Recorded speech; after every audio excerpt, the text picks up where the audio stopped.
Yo, welcome back to another video. It's your boy Corey, man. We back in here. Just give me 1 second. Okay, and then, alright. Wait, what's that? Nah, I ain't doing all that. I was on Snap. I thought somebody texted me. They was just letting me know that somebody shared a story. I hate when that happens. But anyways, this is 10 WWE name changes.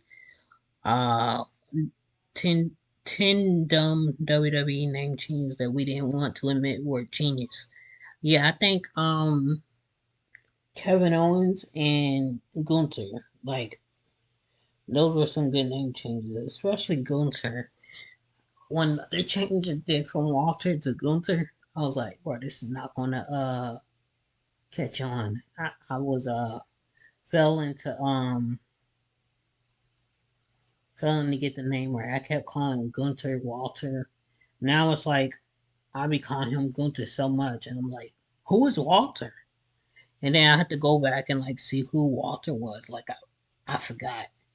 I think it was the same for like Sasha Banks and Mercedes Moné. I never get tripped up. I just called them either or nowadays. But anyways, my phone turned off again. Well, it didn't turn off completely. It just I don't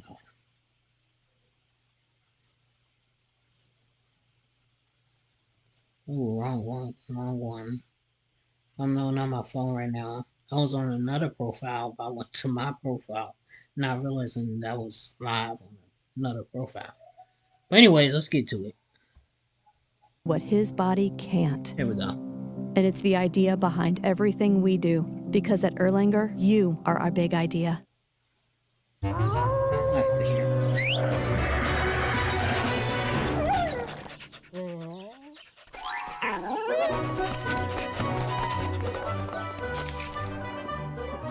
Red Bull gives you wings. So do you know what WWE likes to do? They like to hire you and change your name. Now we know the reason why they do this is because it comes down to licensing and merchandise. Sometimes it still makes you go, what? However, like all things in life, eventually we get used to them. Actually, there's a bunch of dumb ones. But damn it, now makes sense. Let's do it. Number 10, Rey Mysterio Jr. to Rey Mysterio. And this one gets talked about all the time, because when Rey Mysterio Jr. finally did join WWE, Vince McMahon said, well, we're getting rid of that Jr. because Vince McMahon's real name is Vince McMahon Jr. Like He doesn't like being called Jr. As we know, that guy is just all kinds of bad. Let's not talk about it. However, there was some sense behind this because the idea was to not call attention to the fact that maybe Rey Mysterio is a small little child, especially giving him stature, so we're just going to pitch him as Rey Mysterio. Most of this came down to his family legacy as well, and really I suppose it comes down to perception. They also didn't want anybody to think that he was below anybody else in his clan. Or something like that. I mean, Ray is so good, you could have called him Charles Dingbat, he still would have gone on to become one of the best wrestlers ever.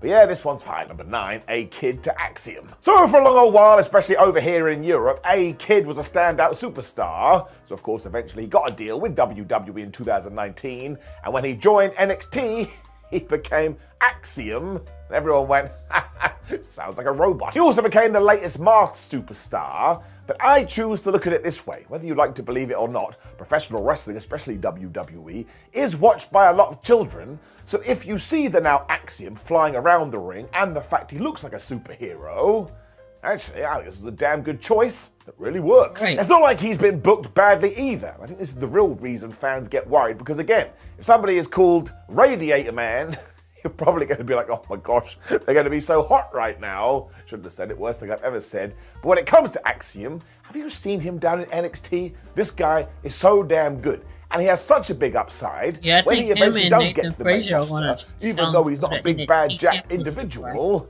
I still think he's totally going to smash it. Number 8, Carlito Caribbean he would do great on the main Carlito. roster. But yes, you probably don't remember this, but when Carlito did debut in 2004, somebody decided his last and middle name should be Caribbean Cool. The man himself was also told to say this in all promos, as were the commentators. Oh my gosh. It's one of those occasions where they won't just say Carlito, so it's Carlito Caribbean Cool for about 72 times when he is in a match. Eventually, you just want to punch yourself in the face. But if you are going to do that, just call him Triple C, even with obvious comparisons. But thankfully, after a few months, somebody in the creative writing room went, guys, I think this is a bit dumb. Why don't we just call him Carlito?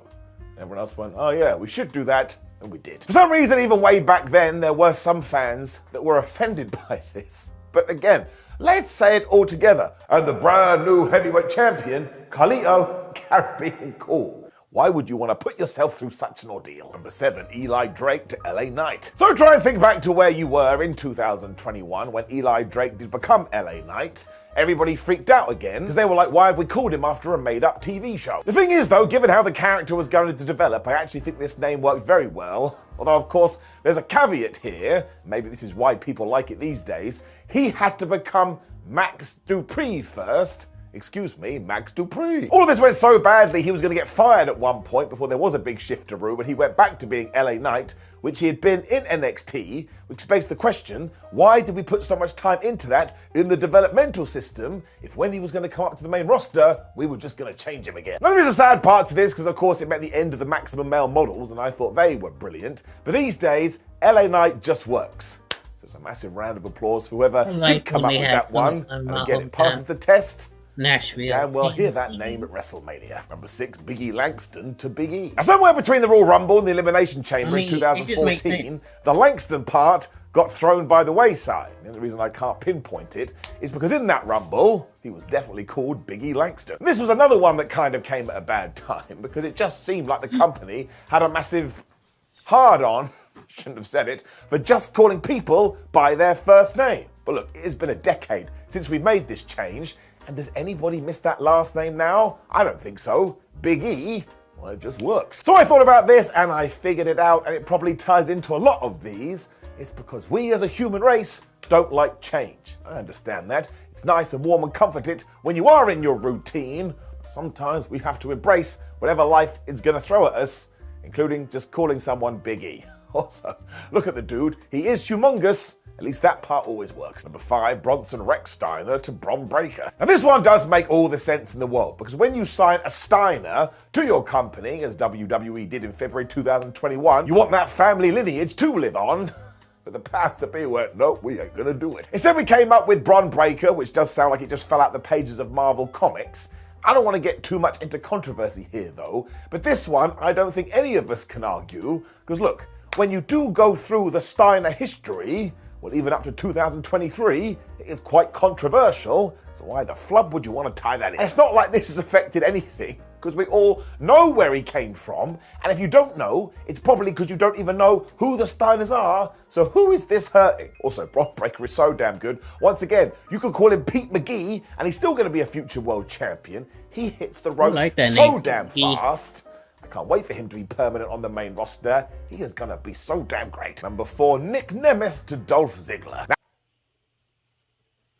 Now he's Nick Nemeth again. Well, he don't have the case. It's just NIT. Nemeth. Now, I actually think you can argue with this one. When you go and listen to the interviews that Dolph Ziggler / Nick Nemeth did when he left the WWE, he explained the origins of this and how he was perplexed, because originally he was meant to be like David Douglas or something, and when he asked about this, creative said, yeah, we just need a name that kind of sounds the same, both in the first and the last part. It was like, my name is Nick Nemeth. It literally does that. Instead, we came up with Dolph Ziggler just because it was totally random and poor Dolph would have to go around and shake everybody's hand. And I don't think this was a benefit at all. And the only reason we did all come around to the idea is 1, it was around for so long, but also 2, the real life Nick Nemeth was so damn good, he proved what I've been saying this entire video. You can come up with any moniker you want, and if the person using it does have the skill, everything will be alright. Even then though, even if we had gone with Nick Nemeth, I don't think WWE would have ever given him what he did deserve. Again, it's all there on Google. But ever since he has returned, using his real life name, well, go look at some of the YouTube views that he's done. It's not like people are surprised by this. This is definitely one for the comments. Number 3, Paul White to the Big Show. Or the Giant, I suppose. You could use his WCW name. But really, when you call someone the Big Show, everyone's gonna know what you're getting at. Paul White is a fine name, there's nothing wrong with Paul White, but it just means if you are a fan, you have to take that extra step before you go, well, who the hell is that Huss? But once more, if you're called the Big Show or Very Large Man, you've done the work for him. If you do transport yourself back to 1999 though, people went totally bonkers about this, and actually I understand. Because the first time you heard the Big Show, especially the theme tune, whoa, I'm the Big Show, you're like, what world are we living in? What's a Big Show? It's been this way for over 20 years though, and now we even do accept it, to the point he's in AEW as Paul White, and what does everybody call him? You can figure it out. Number 2, Prince Devitt to Big Finn Show. Balor. So once again, if you are a hardcore New Japan fan and you have invested all your time and money into Prince Devitt, and then he arrives in WWE as Finn Balor, you're gonna be like, man, why do they do this to me every single time? There's also a bit of a meltdown because WWE came up with this just because it tied into Irish mythology. You can just imagine it. It was also during a period where Vince McMahon was just Vince McMahonifying everything. But actually now, as we do stand here in 2024, I think Finn Balor is a pretty badass wrestling name. Now, a lot of this does come down to the fact that he is so damn talented and in many ways still vastly underrated. But that's kind of the point. He went and made it work. Also, his real name is Fergal Devitt, so this way he can be completely separated from the two. And imagine he does leave WWE one day, and he goes back to AEW, well not back to AEW, but back to the indie scene, and he goes back to Devitt. I think a lot of people will scratch their heads, and they'll probably think, that's the made-up name. But it totally isn't. Number 1, Volta to Gunther. So you just knew that this was going to be number 1, and I do want to point out, if we had gone with what WWE originally wanted to do, I would have been genuinely offended. I'm not going to talk about it here, but once again, Google is your friend. Thankfully, even WWE realized this, and in January 2022, Gunther did announce to the world that he was now Gunther. So we've basically had it for a couple of years. There's just something about it. But I don't know. I think Walter probably would have been fine as well. But when it comes to the G, man, I'm a big fan. And that rhymes, so it must be true. You do have to bring in the fact that he did go on to become the longest reigning Intercontinental Champion ever. I'm just going to do it one more time as the video is about to end. You could call him Larry Lamppost, but if he can walk out with that championship and go, man, I don't like that I've held this for over a year and nobody can beat me, you're going to be like, damn, Lar, you're really amazing. What's even cooler is that he is absolutely going to ride this name to the top of the industry, and hopefully that will be a lesson for us all. Make sure you're not boxed in just because somebody does give you a silly name, because you can still go on to achieve the greatest of all things. Now make sure you change tact entirely and watch 10 heartbreaking WWE moments that did make you cry, because who wants any happiness in their life? Like the video, share the video, and subscribe. Maybe Shawn Michaels was right. Maybe I should have been happy with the name The Lock.